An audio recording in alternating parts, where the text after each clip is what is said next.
All right, we're cooking. We're cooking. We're live. Cooking with oil. So let's just you want to wait We're a live. couple minutes. Let some people roll on in. While we look at beautiful Strat Daddy at the I sun, know. that Look glare. at that, man.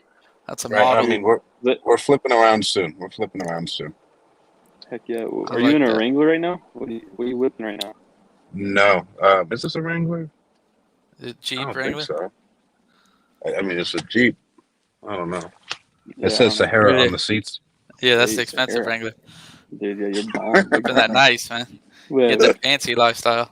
you get that good leather, Yeah. dude. It's soft. It's nice. A little So something. yeah, a little something special. Keep you cushioned So up. let's get into it. So we got Stratton with us, Big Strat Daddy, the man himself, and I guess let's introduce yourself, Stratton. Tell us a little bit about Um, you. my name's Stratton Brown. I invest in some real estate. I own a couple companies. I'm blessed to know you guys as friends. I met Gino at a Steve-O conference. Um, Hey, that's about all. Yeah. I mean, we can dig into more of what I do. I run a meetup with like 700 people. I'm trying to, yeah, I guess that. And then I made $1 million in 18 months from negative 6,000. That was pretty I Yeah, cool. we'll like talk that. about that a Yeah, little okay, bit. we'll talk about that for What sure. That's a about the big one. call Oh, magicians? yeah. And Call Magicians is one of our biggest companies, and that one's pretty fun. Got a All right, bunch so of we'll talk different about that people from stuff. around the Look, world. before we get into that, I want to talk about how did you come up with your name, Strat Daddy? Oh, bro, do you guys really want to hear this? I didn't come up with this. It's a So football name I for want to sure. hear it. I want to hear it for sure. Something it to do was with football.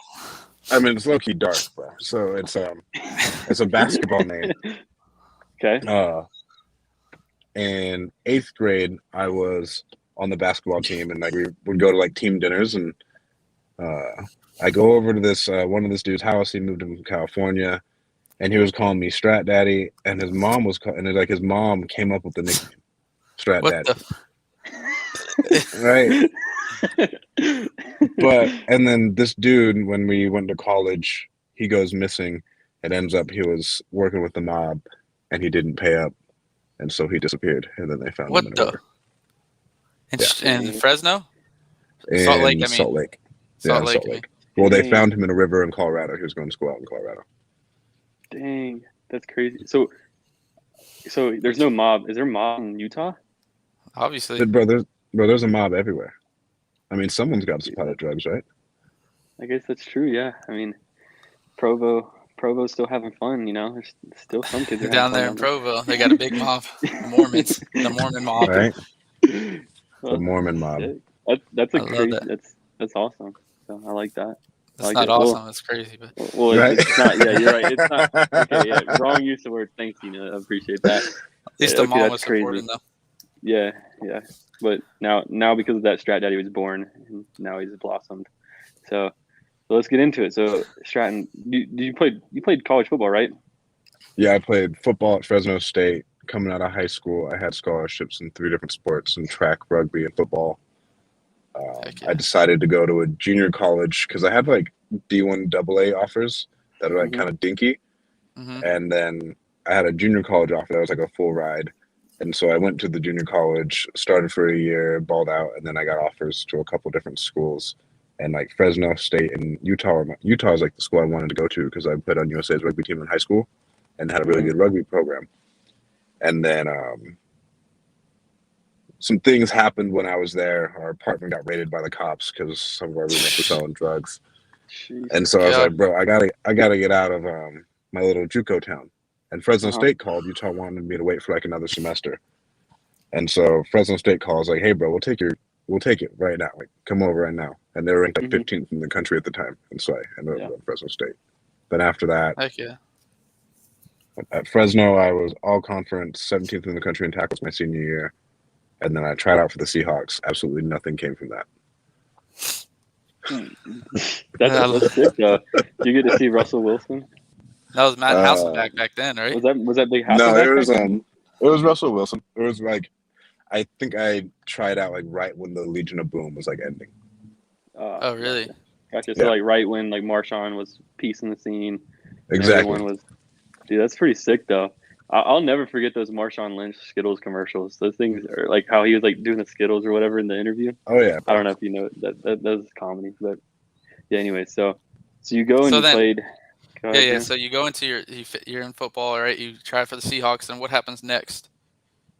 So when I was trying out my senior year, I partied my ass off, is what I tell everybody. And so I was like, all right, bro, you're gonna party hard. So you Mhm. got to protect yourself against yourself. So you got to learn how to invest your money, so you aren't like on a TV show like broke or something. Because I Mhm. fully anticipated living my life to the fullest. I was Yeah. like, I bro, like if I'm that. gonna do this, I'm gonna go hard. I just need to know how to manage my money the right way, right? Mhm. Because I was like, if I'm gonna live the lifestyle of only 1,000 people in the world could live like this, and I'm one of them. I want to take advantage of it because I'm one of the Yeah. young ones. I'm only going to be in the situation once. I was like, if I Mhm. do this, I need to know how to invest my money. And so, like, I'm reading like Dave Ramsey, Bigger Pockets, Grant Cardone, and like listening to podcasts, all this stuff. Like as I'm training for my pro day and like training to go to the Seahawks, and then from there, I go to the Seahawks, make absolutely zero money. I pretty much lost money by going and trying out. Yeah. I come home, I keep going to meetups. I end up starting like a home inspection business. And the home inspection business is awful. I do like a mock inspection, go through a crawl space. I'm like, fuck everything about this, dude. I don't want anything to do with this.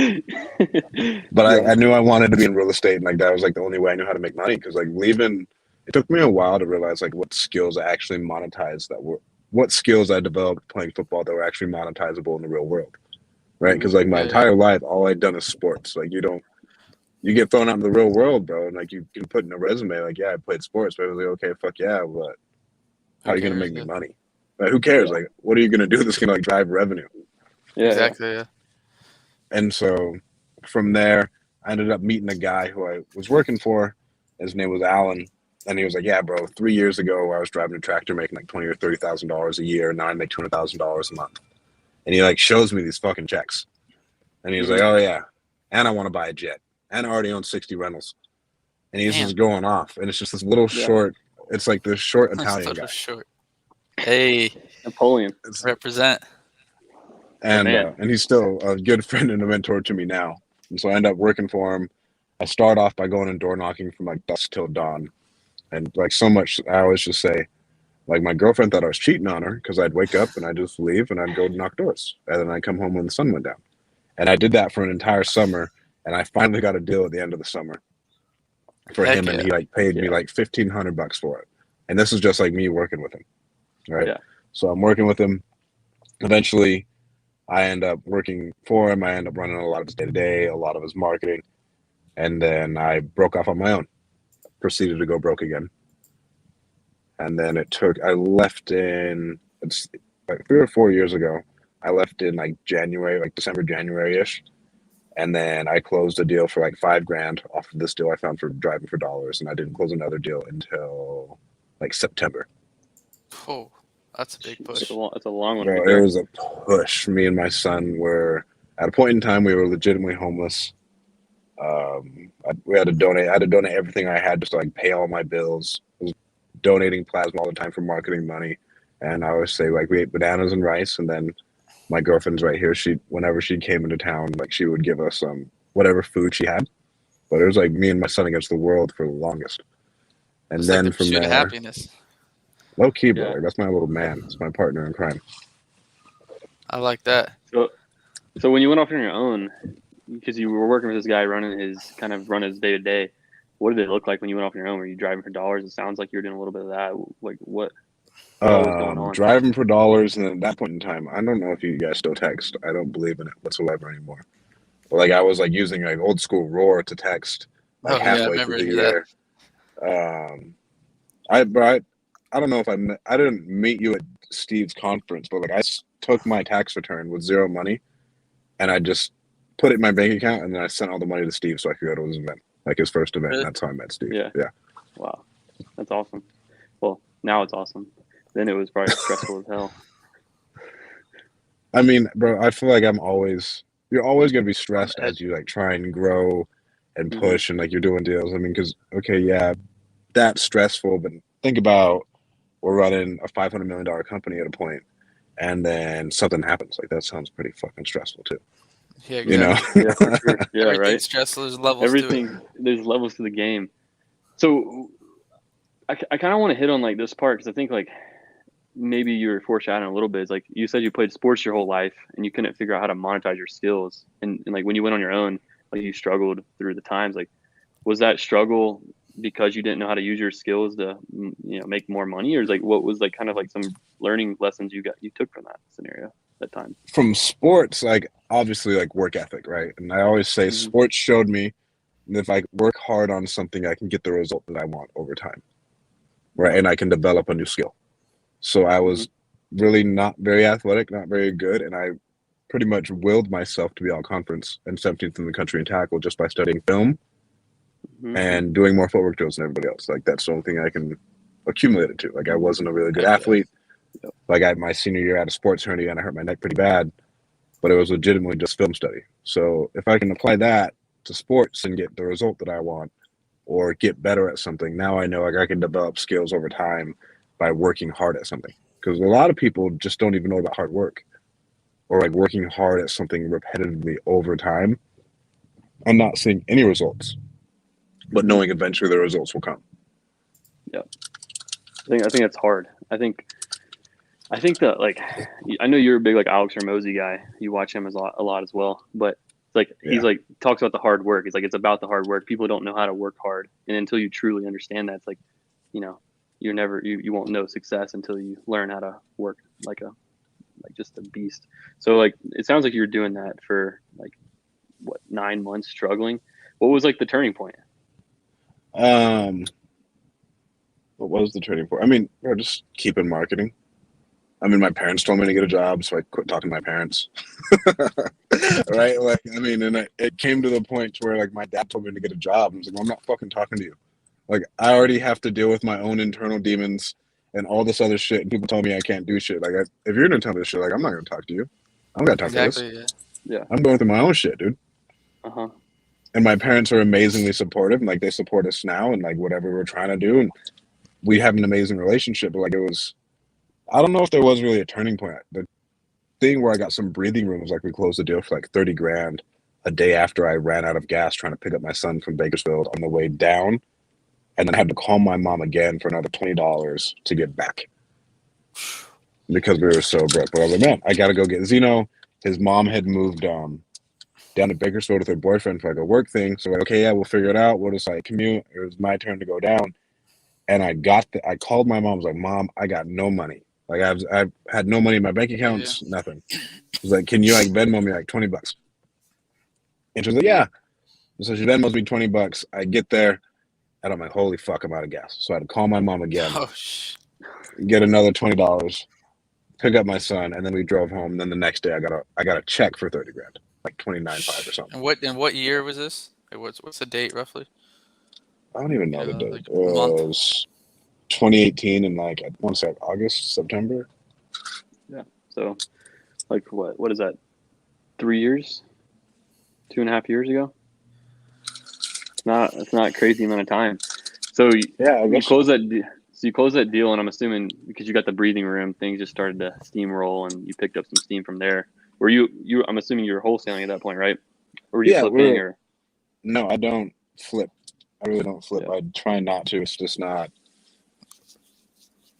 It's not a skill that I have. If I was ever going to do a flip, I would call somebody else, and like I got a deal. How we're going to work this out? I bring the money, you bring in the rehab, whatever needs to be done. Because it's a whole nother business, and I think a lot of people don't get that, right? Like when you take on like more flips, okay, that's a completely different organization that you're running in your company now. To where I just think I can turn my money faster if we just wholesale. Yeah. Obviously, if there's really, really big ones, you can think about it, but yeah.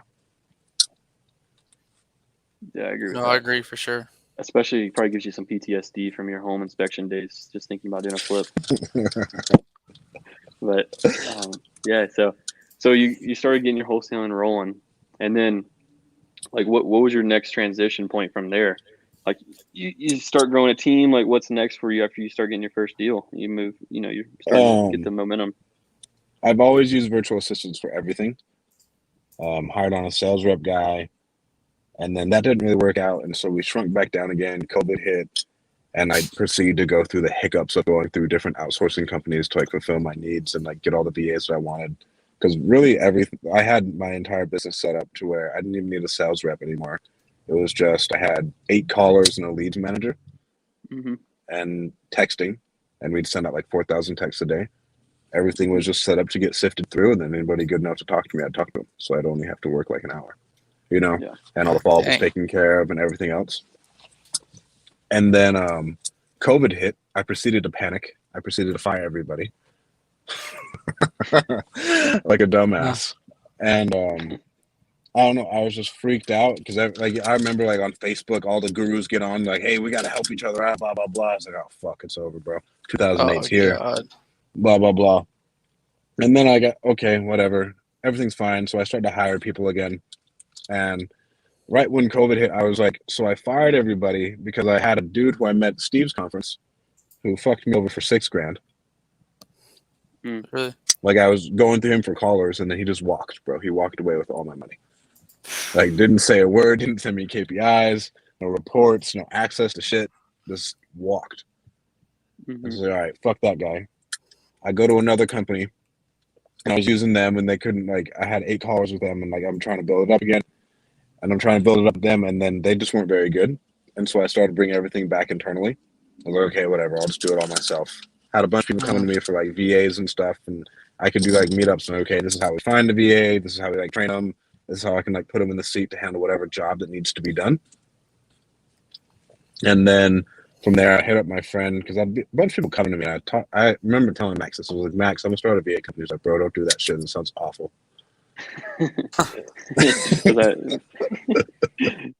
and then I'm guessing you proceeded to start a VA company, right? And then I proceeded to start the VA company. Okay, let's talk about it. So you came from your struggle of not having good cold call companies, and so therefore you created a good service. Yeah, I mean, I feel like that's where most outside of real estate, that's where most entrepreneurship comes from. Is you have a need, and even like you guys, like same thing. Like you have a problem. No one's just fucking fixing it. You're like, oh man, you guys all fucking suck. I'll do it. Right? And then you just build whatever you want. I was listening to a podcast with Andy Frisell the other day. He's like, bro, yeah, we own a ton of companies. A lot of it is based out of necessity of us seeing it. People can't do it the way we want to. Now we at least have the cash on hand to build it. And so now they just build whatever they wanted and then it turns into whatever they need it to be. Yeah. I like that. I like that. So what is the VA service like? You guys do cold calling mostly, right? So what does the cold calling look like for you guys? Like that's different than other people, or like how does it kind of work? I'd say the biggest thing that's different is like the amount of training we put into our people. So we pay Steve-O a lot of money to train all of our sales coaches. And that's Steve train. So we pay Steve a lot of money to do that. They go through about a month's worth of training to even get into our company. They all take the predictive index test. They do daily training 2 times a day. We're monitoring them actively all the time. So like we put in so much time and effort into them to a lot of other companies just aren't there. Like they just don't do that. Yeah. And we have, at this point, we're an organization, bro. If anybody ever goes like 3 days without leads, we credit them a day. Because I know what it's like. Like, nah, bro. Like, what the fuck? Where's my leads? I'm shelling out cash. Exactly. I need to know. Like, and so our number one thing is like we need to make sure they're making money. If they're not making money, we don't make any money. And it's a really simple business thing that, like, when you go to all the other services, they just kind of treat you like nothing. To where really, like, bro, as long as our clients make money, we're gonna make even more money because we're just gonna help them grow more. Exactly. Yeah. So Stratton, because we kind of jumped forward a little bit, but where did you start out? Like, where did you find your VAs first? Where were you? Where did I find my VAs? Like Upwork. I think onlinejobs.ph is the best. As far as the Philippines, you told me about Outbounders. I had never used Outbounders. Outbounders, and then Craigslist. We still do a lot of Craigslist and then Facebook groups. But if you guys are going in Facebook groups, only pay people $4 an hour. Don't raise my labor costs. Yeah, exactly. Don't go in there. Yeah, and another place too that I've heard some people having success is in Fiverr, like going in and getting some freelancers from there. I've never hired people on Fiverr. When people come and tell me they have cold callers through Fiverr, I want to cry. because like you have no control of it, and a lot of people do. Yeah. Like when you're just getting started, I'd Yeah, tell you just exactly. go hire Yeah. someone, or go to like what's going on, Max? My Max man. Jimenez, El Cerador. I don't want to. Whatever. I'll plug their company. Like if you're doing that shit, go to like lead mining. Like that's like the best. Don't go through Fiverr. At least lead mining's like a credible company. Mm-hmm. Yeah, I agree. Yeah, because the Fiverr is that's like bottom of talent. Those are the people that are either Exactly. really milking it, or it's just bottom talent. You got to find someone else, somewhere else. Exactly. No, I agree for sure. So, I mean, you started VAs, Upwork, whatever it is, Facebook groups, all that good stuff. So, what did you guys do? Stratton, what you guys started with? How many VAs when you launched a company versus where you're at now? I don't know how many we started out with. Like we just started off. I found our best caller and was like, "Hey, you're gonna be a sales coach. You're a sales coach before, right?" He's like, "Yeah." I was like, "Hell yeah, you got this. You're the new sales coach." And so Heck we yeah. did that, and then we kind of overloaded his plate. And like this is where everything like came out of necessity, and like it was a really good business lesson. To where I was like, okay, I didn't know what to do, and so I just kind of did it. So the next person was like a QA because we had our sales coach coaching everybody and listening to everybody's calls and making sure everybody was showing up on time. And so like, oh man, we need like something else to That's listen to not all these it. calls.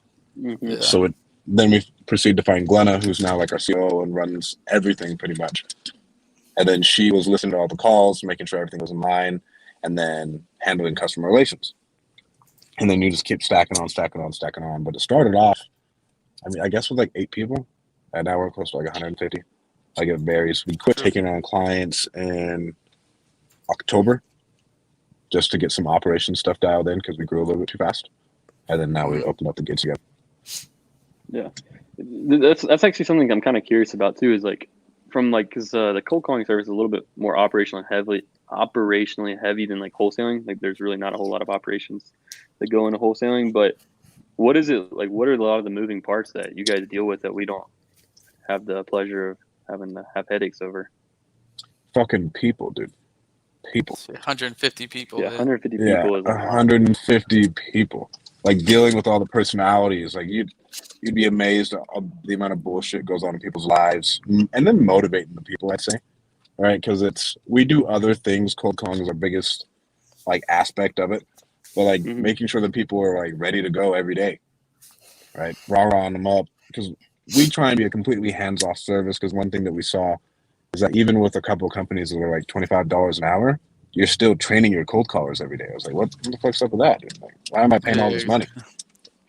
All right, so we're completely hands-off when it comes to cold callers with our leads managers. We want them to be involved in the client's business because we see it as like the face, and they need to know like the client's core values, how they operate, so they can have legitimate conversations on the phone, like in-depth conversations on the phone with sellers. It's pretty cool. I'd say people-wise is the biggest thing, dude.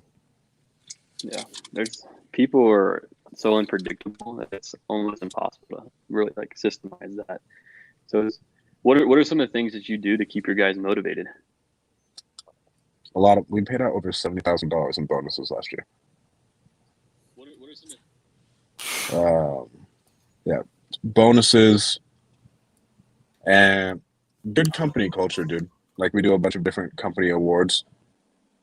And I got asked this the other day. I was like, bro, how do you keep your company culture good? And how do you lead a team that big? It was like, you legitimately, all you gotta do is love them, right? The more you love them, the harder you can be on them.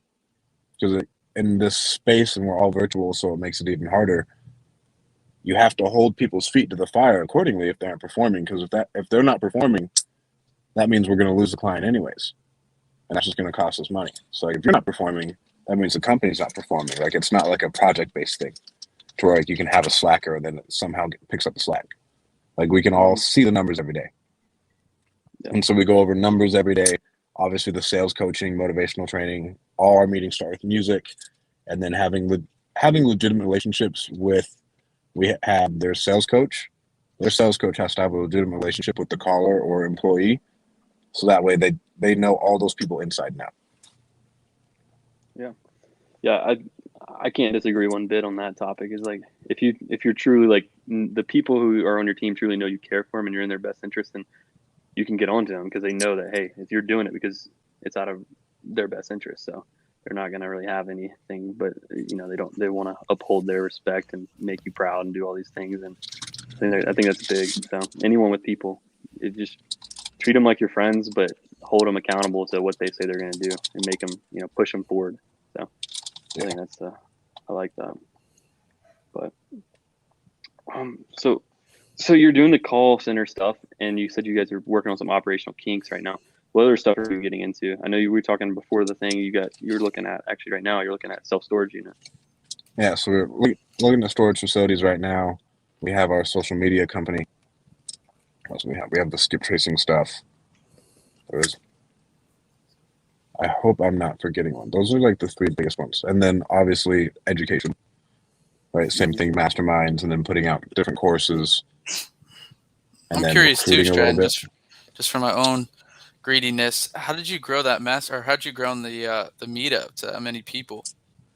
How was your marketing? How was everything? Walk me through that. I showed up. I'm going to this bitch, hosting this bitch when I'm broke. But I knew wholesaling because I worked for the guy. But I remember showing up like 3 times in a row, and nobody fucking showed up. But I just kept going. And then eventually, I brought out some like big guests. So I was like, okay, well, if nobody else come hear me talk, I gotta want to come hear other people talk. So I brought in my friend Matt Garabedian. We had like 100 people there. Nice. Well, hell yeah. And so then I do like a couple like other ones, like, okay, this is how I use VAs, this is how we do cold calling, this is how we text. Then I brought in my old boss, Alan, and he came and talked. And then we kind of grew it to where like before COVID hit, we flew out Pace and Jamil. I saw that. Yeah. And they came to talk. And so now there's 3 of us who run like the meetups out here. And pretty much like just my social, and I'll do like random pop-ups. That's legitimately only for content, and then we get to bring people value. But now, so I'm flying in guests. Excuse me. To come talk. Because if people want to talk to me, they can hit me up. But now, okay, how can I get as many eyeballs there, and who's a good person we can fly out? So that's really what's helped us grow it. And then obviously, really just providing value. But I'm not in nearly as a competitive space as you guys. But the number one thing I would do is hit up Pacer or hit up Steve-O and be like, hey, come out and fly to and speak at my event, and then just pay him. You have to damn pay or Steve $1 million, and Steve ain't leaving. He's cuffed to his wife. He's leaving for shit, dude. No, he ain't. I already talked to him. Do a meetup in Arizona. Yeah, exactly. We're gonna have to go to him at this point. 6 a.m. run. But no, I think that's good, Trent, because I've never I thought about that. I'm like, but what am I going to spend people to come? But I think you're right. It's not as expensive. Buy them the Airbnb to come out here, buy them the flight, But what return on investment are you looking at? Legit. I'm looking on, and you're playing a long game, right? So we can go burn. Let's say it costs us $10,000, for everything. Yeah. Donnie Ruffin makes over $200,000 a month from putting on his event. And I think he loses a lot of money on his event. So if we know this is just what gets everybody into the door, I'm going to make more money overall. Then awesome. That's what I want. Sorry, hold on. Yeah. So you're saying that he spends over $200K on it. He makes $200K, but then he loses because he's spending it so much. Is that what you're saying? No. So he makes $200,000 a month from JVs, right? Gotcha. But he loses. I don't know his exact money, but he told me bro, I lose on hosting the event. Gotcha. They have 1,100, 1,500 people out there. Yeah, that makes sense. That makes sense. Big sense right there. You get the JVs in your market, you get, whatever other kind of products, services you have, and you just build your brand, build your network, and the loyal following. The loyal following is worth more than just the following. Exactly. So, I think the brand is bigger than anything. I go on so many podcasts because if I can control my audience and then gather all the emails, we grew Calm Distance to 7 figures off of my brand and nothing else. So if I can do that with that company, what else can we do as I grow more other companies or even this one with my own brand? Look at what Pace has done with his companies. It's wild. Exactly. Yeah, we talked about that. It's crazy. Yeah, he's got I think I looked the other day. He's got 100K subscribers followers on Instagram. So that's pretty 40K crazy. on YouTube today, but then also his what Stratton's talking about is the sub 2. Thousands and thousands of people. Several few thousand people in that paid group, which is insane. So what kind of things did you use the meetup to be the main source of growth for your social, your brand, or was it a bad mixture with digital? What's kind of your thought process on that? It helps, bro, because it puts you in a position of authority. That's why I think everybody needs to have a podcast too. because it puts you in a position of authority, and it's especially when you're going to raise money. Mhm. You're now my Instagram and podcast is my entire portfolio / resume of my thought processes, the way I feel, the way I process things. And then more times than not, they've seen all my videos. And so now it's Mhm. a lot less resistance when I need to go raise cash Yeah, you or got the I need to really go credibility. do anything. I already have the credibility. It's Yeah. established. Yep. Because you're the expert, and now it's just like, is it a good deal? Exactly. And they trust me too. Like, so it's not just an expert. I try and be real in all my content, so now everybody can trust me as well. Yeah. Exactly. I was thinking about that too, like, because I just started making some YouTube videos, and like putting yourself out there in the way you think, like it's a lot. Like, you know, you're sharing like who you are, how you process information, how you think Exactly. about it, and like, you know, I still suck at it, so I'm trying to get better at like presenting information, but it's kind of interesting to see like when you listen to yourself and like see other people watching. It's like, dude, this is just something super bizarre. Did you ever like Yeah. deal with anything like that? Like Every day. every day? Every day. Like, why It's do really people? weird. Yeah. And like, But it's why do cool. people listen to me? Yeah. Like, I'm just a stupid guy with nose rings. Why do you That's think decided people to listen talk to on. you? Strat Dad. I don't know, dude. I try and provide value. Like, so I think, why do I listen to Alex Hormozy? Because I Mhm. personally think There you go. Alex Hormozy is one of the business gods who's Yeah. our age. Same. I subscribe to You that. just sold that. You see, you just sold that It's business. 42.6 million. They sold 66. 42 million. Yeah. And he was They got- making 20 million a year on the way to selling that for 42 Mhm. million. And what did he keep? He kept like a 30% equity share. Yeah. So like, Yeah. One of my buddies is like spent like several days with him, like paid to do like masterminds and like one-on-ones with him. So like he's like, dude, this guy's got at least like 50 mil in the bank. well, I he believe sold it. he sold a software company last year for I Yeah. think it was like 40 or something, like something crazy. Dude, that's crazy. Yeah, and he's But done it in a really short period of time too. It's not like he's been doing this his whole life. oh yeah, but like, why do I listen to him? Because he provides me information that helped me. Like, I listen to him because he helps, and like I can take one of his frameworks or whatever he's talking about, and I can apply it into my life or apply it into my business, and I can like, oh wow, that helped, and it goes up. Yeah, Exactly. Yeah. I Your agree. value I you think, bring that's why you listen. yeah, You yeah. know. I think like just from listening to him alone this year, like the things that I know, like I wouldn't be possible to achieve any goals that we have, you know, Oh yeah, just from the ideas and thought processes he has. But so yeah, I think like if you can just provide value and make good content, like if you have a good product, people are gonna buy. So if you have a good content, then people are gonna watch. If you can provide value. So exactly. So I But no, I think the like only that. reason people watch is value. Yeah, for sure. I like that though, the Stratton to open my eyes a little bit more right here because I'm talking about all the time about investing and everything look at is a return on investment. And then I didn't even think about like a mastermind. Like even if you just spend a grand or two on each, not mastermind, but a meetup, a grand or two every meetup, like it would getting be that worth it person for out sure. there, like even paying for an Airbnb, like what value are you getting in return? Like you get all these people here, 100 people. You only need to do, one JV deal. You make 20x your return or, whatever your market average deal size And is. that brand lasts forever. Yeah, So your like, brand I is think what you about take. DM. Like DM now has a brand, and so like I hopped on a jet with him. Some of these dudes have been following him for 15 years, bro. Right? So DM like that who's brand, Mark Evans. okay, gotcha. So like that transcended years. It's not just like okay, I did one JV from that event and it comes back. Like, bro, Exactly. this Yeah, yeah, is yeah. Mhm. it's Relationships. lasting forever. Yeah, Relationships and whatever it is, like you have more deals and you can scale whatever company you want as well as if you have the amount of eyeballs you want. yeah. The attention is the power. The more attention you can get, the more valuable it is. I think that's because everyone's That's fighting for crazy attention. to So if you think, can man. capture more attention, then obviously that's more value. So I love that. yeah, I Bro, mean, I think it's like a no brainer to start doing like a meetup. I We mean, did how many one. JVs are you guys doing a year? We did We did 9 last year. like 9 or 10, yeah, last year. 100 something Bro, grand. you two are so big. Like my business partner who runs pretty much all of our operations now in our wholesale side. made $1 million from JVs last year. $1 million. $1 million net. Like, this isn't like, $1 million rough. Like, this is $1 million net. From posting on Instagram saying, hey, we got the best buyers, let's send us your deals. Yeah. And then obviously the product works. Yeah, you did it. But then he did it. And I already know you bought that buyers list for a fucking bargain way back when. Yeah. You remember that? Shoot. It's throwback. No, for sure. Like, I think that's the thing we got to get better at, and we always try to. We always push that a quarter in advance. Hey, we'll do it next quarter.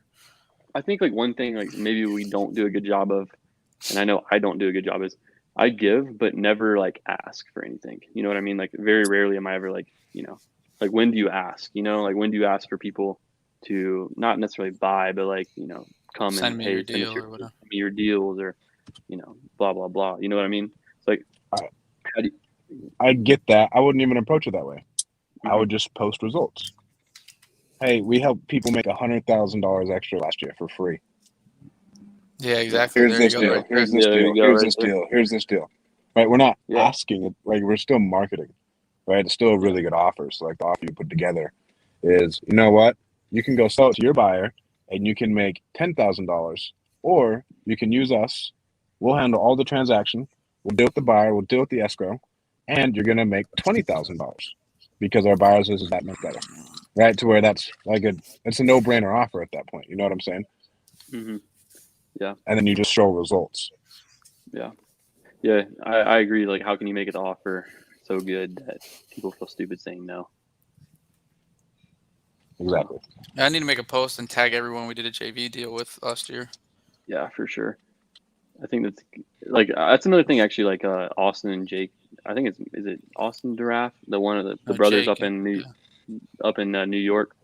They post those kind of results all the time. We just bought this guy and the wholesaler made a $40K assignment fee or blah blah blah. And exactly, I guarantee you, people are sliding his DMs with properties. Do you guys know Greg Helbeck? I've heard of him. I've never heard of him. So Greg is my age. He's like 26, 27. And Greg has a podcast. And the way he monetizes the podcast, he just says, hey, I have the best buyers list. If you guys are looking to JV any deals in San Diego or New York, send me a DM. Let's make some money together. That's all he does. And he doesn't even really post that much. And he just talks about it on his podcast. He's like, bro, it's been the best thing I've ever done. To where, like, we have 9 deals in escrow. I don't work at all in, like, our main, like, wholesaling real estate business. Yeah. And I think 3 of them are JVs. So if you guys watching, you watch the recording, you got any buyers thinking the Southeast, any deals in the Southeast, hit us up. Yeah, right in the there. Southeast. You can slide in those DMs or the ones over there for Gino. See that thing? Slide into Strattons for the California. Yeah, slide into Strat Daddy. But yeah, I like that. Yeah, bro. It's an over, and you guys are pretty. You'll be fine. You're pretty. Shoot, I don't know about that. You're not no Strat Daddy. We're like a 3 out of 10 on that scale. Especially, did you see the picture that Gino posted of me on his story today? No. You're laying in the sand and feeding me a French fry. It was him passed out.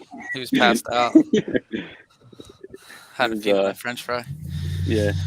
Okay, so what is your goals though, Stratton? And we keep talking about brands, so I'm interested to hear about your goals. Like, what is your goals in the next? I mean, if you want to put a timeline, 5 years or anything, what is your big goals that you got coming up?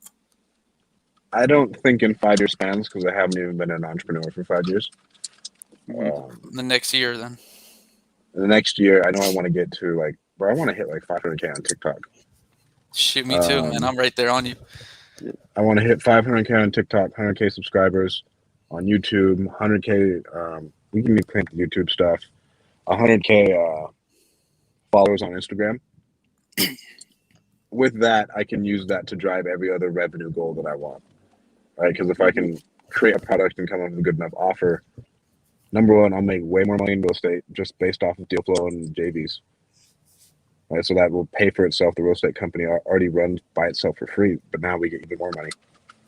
I can scale whatever service-based company we want, whatever product I want. Right, so because then when I hit that point, I can do whatever I want. Let's say I break into and I hit like 500,000 subscribers. I'm in the finance space now. I'm not in the real estate space. So I can come out with something completely different and then build that up and then sell it. I want to make at least $500 million. Like I want to build like a $500 million company. Like what vehicle is going to like serve that and actually like allow me to get there in the amount of time I want to get there. So, like as long as I can control the eyeballs, because it's expensive to market on Google, Facebook, all the other shit. If I can get all those eyeballs, they see me organically, and I can collect the emails and phone numbers, I can sell whatever I want whenever I want with an email. Mm-hmm. Right? It's pretty crazy. And since you've already provided quality products to these people who are your fans, your community, they're going to buy again because they know you're going to produce another quality product. Exactly. Oh, I think the brand, like we talked about already on this podcast, for you guys watching, I mean, what I've learned from some of the biggest guys is that brand is the most valuable asset you can have. Like, I'll give you an example. Like I talked to Pineda. someone. Yeah. I was talking, actually, I was not going to say the name, but now since you said his name, but I was talking to his main integrator for his education business, Ryan Pineda's business, like just today. And he was telling me how they're having an event this week and that they had 110 people sign up that were new members. Like his big mastermind, you get access to all his other workshops. But there's 100 new people that signed up for those workshops, paid $3,000. He just made $300,000 now, and it's at his office too. $300,000. And bro, this is an email like that, and you made $300,000. Mm-hmm. This isn't me having to go fix some fucking toilets. Yeah, exactly. Like that. 8 flips. Like this is me to talk about things he loves. 300,000. Obviously, there's some expenses in it, but still, like the fact that you get, I mean, that's the point of it right there. Is that brand that he has? Yeah, because he has that hub to where like you can do almost anything because anyone's going to want to partner with you because you're the marketing. You don't have to spend ad money on marketing. You pay $100 a month for Aweber or MailChimp or whatever it is, and that's all you need. Just send out deals for JV. Yeah, or like look at so we got Steve-O, Pineda, Carlos Reyes, and Pace. Kong. I don't really follow Kong as much, but like I follow those four. Mm-hmm. Pineda has built an e-commerce company and where does he sell it? YouTube. And then he makes a ton of money off affiliates. Max Maxwell, same thing. So Max is another one. Yeah, Max makes a killing off of affiliates. He has 2 other software companies that kill it, that you can sell at super high multiples just because of software. And then we have Steve-O, and I won't put his public money out there. Steve-O makes a killing off of his coaching, and then they get more money on JV deals. Exactly. And then we have Pace, who broke the world when he came out with Sub 2. Like the amount of money they made on that. His deal flow, immaculate. He buys all the Sub 2s wherever he wants. For sure. And then their VA hub company, if it goes, like I heard Cody talking on the story the other day, like Cody's like plans like 120 million in yearly rev. And they could already reach at least 10 million. Like they can reach a really, really big amount in just the real estate space because of Pace's audience. Exactly. Let alone all those spaces they want to go into. Yeah. Literally, they got like thousands of people in their Facebook group that have already paid them for their coaching that would love to, probably most of them buy from them. So it's just an upsell, dude. It's the wall is already open. Like, hey, you need this to be successful in real estate. Buy it. And Pace has Prime Corporate. It's like another company. He's got like these private money companies, and these aren't his. Like these are the affiliates you're talking about, Stratton. Mm-hmm. And he white labels some of them, but still, like it's crazy to see, like what can come with vertically that brand. Integrate. Like Kong, to give you an idea, Stratton, Kong has like 3 million subscribers or 3 million followers on TikTok. He's got more than like, he was like 2 million behind like Gary Vee at one point. Like he was like 2 million behind Gary Vee, which is, I mean, that's a lot, but like Gary Vee was the GOAT. This was like 6-7 months ago. Like he was up there, right? And he still is up there. He's got 3 million, and like he sells like so many courses and stuff. His scripts, everything. He just kills it, man. Like $400K a month. Like, and not just on the scripts, like he does real estate still, but I think the majority of it is through that. Like he posts about it. I'm not saying 400. He posts on his TikTok about how he makes $400K a month, but like most of that is from the brand. And he was telling me, I was with him, and Chandler was there too. That was before Chandler was in the business. He just came with us to the Vegas. We went on T-Rob, Tony Robbins Jr. Like, I don't know if you know about him. Him and Max are beefing now. They used to be good friends, him and Max Maxwell. But I think they were beefing then too. Yeah, I guess they were beefing then too, but we went to his Is their whatever. event out in His Vegas, event like in 100K Vegas event. for like in the end of 2019, like $97. Like, boys, trip to Vegas, man, let's go. Yeah. And so Chandler wasn't in real estate yet then, but we brought him along, and Chandler was there to show. We took Kong out to eat, and Kong was telling me back then, again, 2019, he had like 10,000 followers. He's like, bro, Hmm. you need to post on TikTok, bro. Yeah. Post every day, twice a day.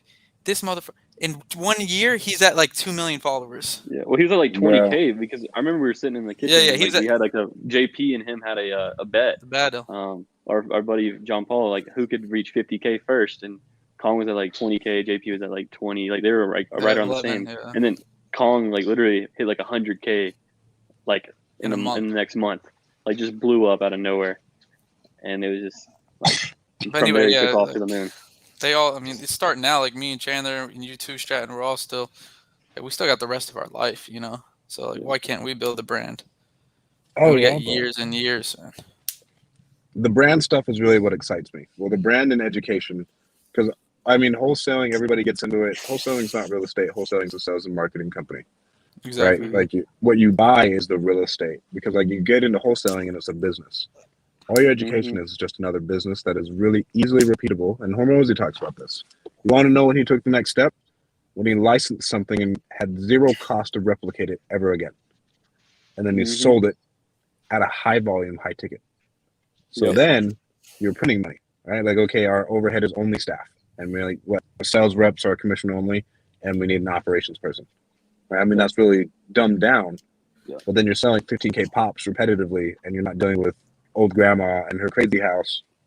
That's way different than the last house we bought. Exactly. You know what I'm saying? Every deal's the Now same. it's really, really repeatable, and we can just sell it at mass. That's why everybody goes into education, because they see the amount of money and the scalability of it. Love it. I can't disagree. I think the info business is the greatest business you can be a part of. So if you guys here too that are watching and you have any questions, please start asking anything regarding whether finding VAs. When we talk about VAs, you know, masterminds, where to find masterminds, how to invest in your brand, how to, you know, do things. I already got some big things. Like I didn't even think about that. I haven't even thought about that. Like I always saw people flying people in. I'm like, I'm not spending damn $2,000 to fly someone in. Yeah. And then now that I think about it, like, why wouldn't I spend that if that one person's going to bring 100 people, Right. you know? Yeah, exactly. And Those bro, 100 we're people, automatically attached to them. We're automatically attached to their We brand. got a now. relationship now, yeah. Like you did with Pace. I mean, we know what you did to Pace. You hooked them up. You got them that nice place, Airbnb. You got them those tickets, the airline tickets. Like I remember talking with Pace personally about it. He's like, yeah, Stratton hooked us up.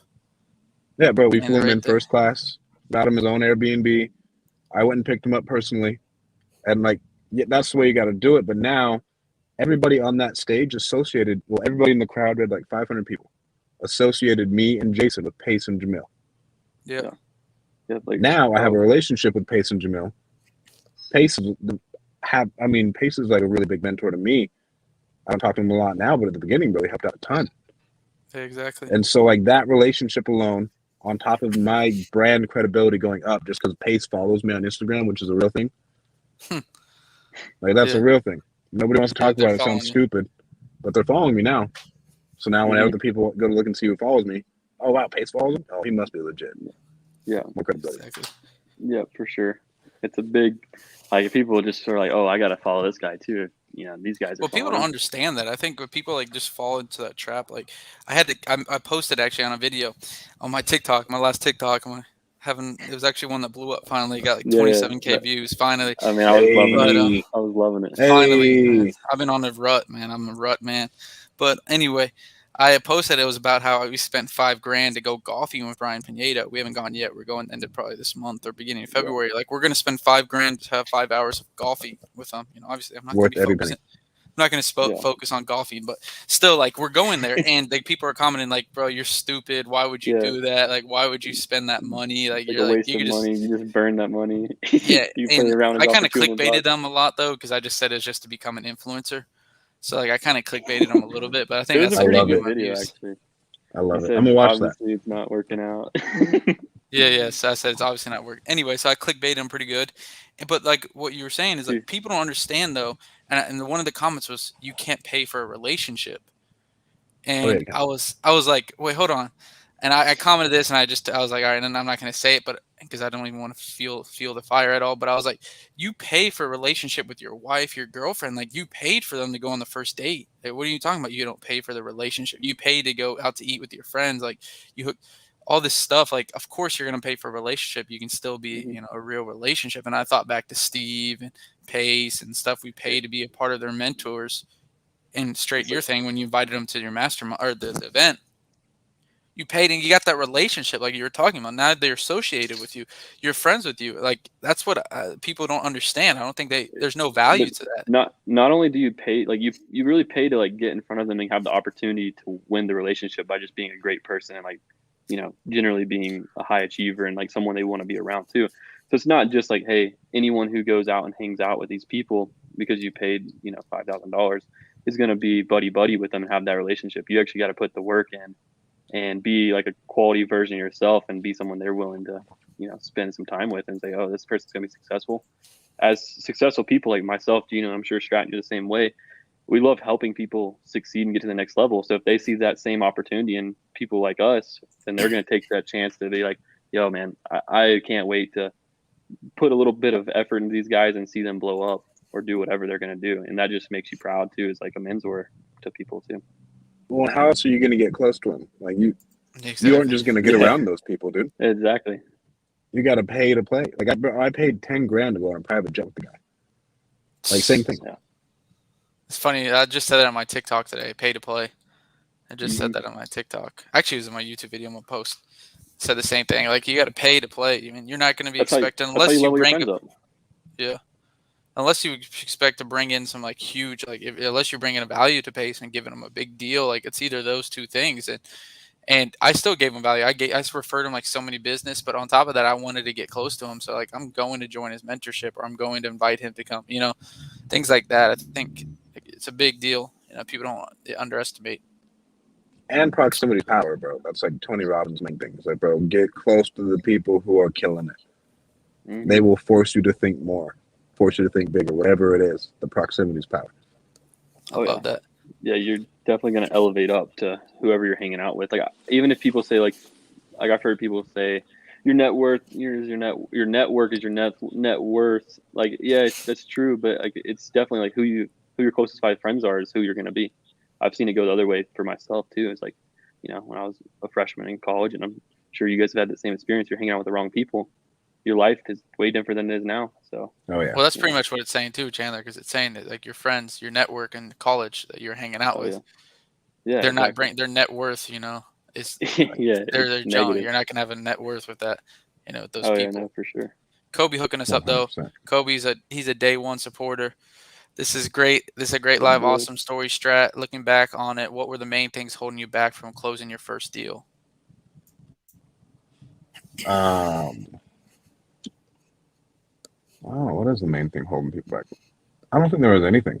Like my mind, like you gotta become a new person. At least for me, right? And I'd never done like sales before either. That's probably a big thing. Hmm. Like actually like talking to like the humans and like actually knowing that you need to solve a problem and like coming up with a solution. Yeah, I'd probably say that, like being like solution based instead of bitch sell me your house. I need some cash. Right? I mean that's probably the biggest thing instead of being like greedy and money hungry, like actually coming with some solution to their problem. That's funny. Yeah, I like that. I think it's true. But I love I that. don't So know. we're wrapping up here, guys. So if you guys have any more questions, please leave them here. Please give us as many questions that you guys got. While we're doing that, waiting for those and can you let everyone know how they can reach out to you, how they can get in contact with you? Yeah, bro. Follow me on Instagram at StratDaddy. Strat.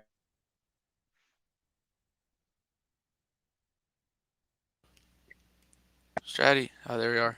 Stratty. Strat Daddy. he's coming back. He's coming back. Strat Daddy. Follow him on Strat Yeah, Daddy on just follow him at Instagram. Strat Daddy Instagram. You can look him up. You'll find him. Call Also, Call Magicians. Magicians. Yeah, yeah. That's the VA company. Go down If you're there. looking Get for your VAs, I profile. highly recommend.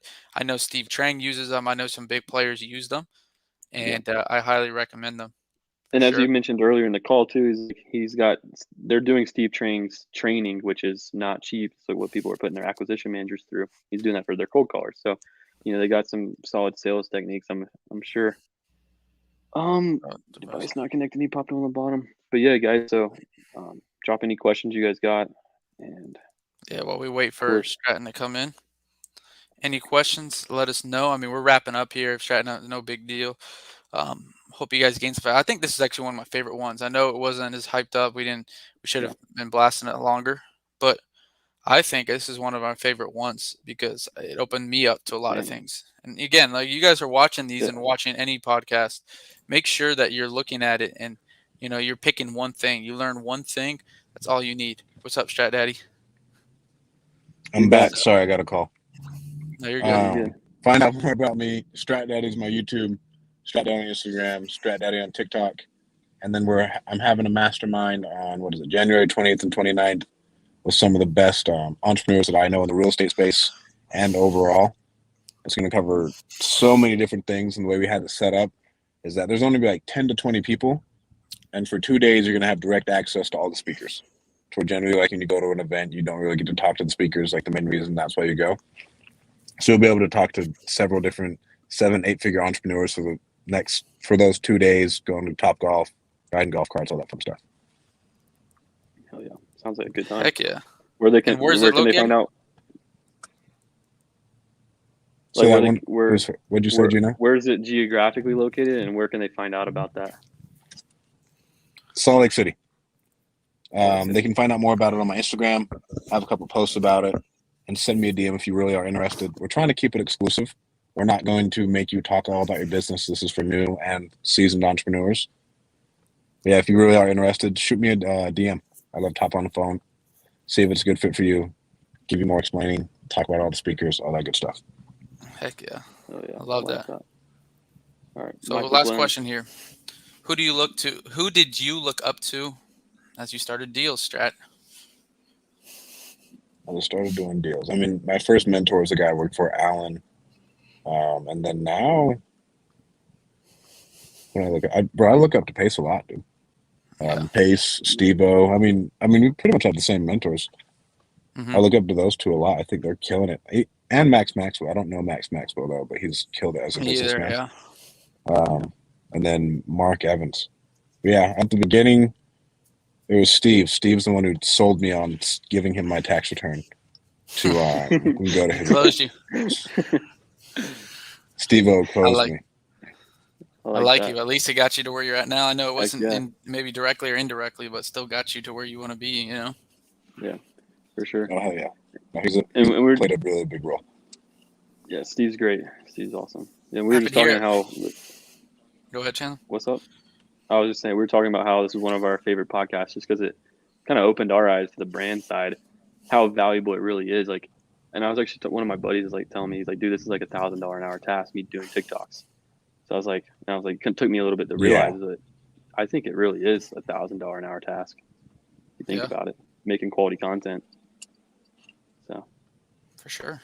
I know it's not what everybody wanted to hear on the real estate side, but if you want to do a lot of deals, just have everybody bring you free deals. Start dancing on TikTok. Start showing something. Right? Start dancing. Bust it. Bust it down. All right. Well, Stratton, I appreciate it. Thanks for coming on. Please, guys, any questions, leave them down below, too, after the show, and we can answer them. And if it's for Stratton, we'll make sure he gets in contact. But thanks again, Stratton, for doing it while you're on your trip. Appreciate you. Of course.